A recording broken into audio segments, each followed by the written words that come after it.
ଆଜି ଆଉ ଏକ ନୂତନ ଗଳ୍ପ। ଗଳ୍ପର ଶୀର୍ଷକ ତିତିଲିର ଦୁନିଆ। ବାପା ବାପା, ତାର କୁନି କୁନି ଓଠରେ ତୁନି ତୁନି କଥା କହି ମନ ମୋହୁଛି ତିତିଲି। ଶାମୁକା ଭିତରେ ମୁକ୍ତା ପରି ତିତିଲିର ଏ ସୁନ୍ଦର ହୃଦୟ। କେତେ ବା ବୟସ ତାର? 2 ବର୍ଷର କୁନି ଝିଅଟିଏ। ଦୁନିଆ କହିଲେ ବାପା, ବୋଉ ଓ ପରିବାର। ପରିବାରରେ ଗୋଟିଏ ଝିଅ, ବେଶ ଅଲିଅଳି, ଖାସ୍ କରି ଜେଜେ, ମା ଓ ବାପାଙ୍କର ଅତି ପ୍ରିୟ। ଦାଦା ଖୁଡ଼ୀ ମଧ୍ୟ ବେକାଥିର କରନ୍ତିନି। ଜ୍ୱର ରୋଗ ହେଲେ ରାତି ଯାକ କାହାରି ଆଖିକୁ ନିଦ ଆସେନି।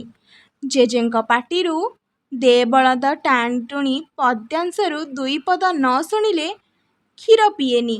ମା'ଙ୍କ ହାତରୁ ଗପ ଶୁଣି ଖାଏ। ଖୁବ୍ ମଜାଦାର ଏଇ ଛୋଟ ତିତିଲିର ଦୁନିଆ। ଯାହା ଅଳିକରେ ମିଳିଯାଏ। କାଳକ୍ରମେ ତିତିଲି ବଡ଼ ହେଲା।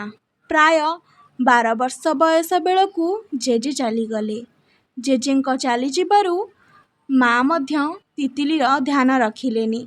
ଦାଦା ଖୁଡ଼ୀ ବାହାରକୁ ଚାଲିଗଲେ। ବୋଉ ମଧ୍ୟ ଖାସ୍ ଗୁରୁତ୍ୱ ଦେଲେ ନାହିଁ। ବାପା ଏବେ ବି ତିତିଲିକୁ ଠିକ୍ ଆଗ ପରି ସ୍ନେହ କରୁଥିଲେ।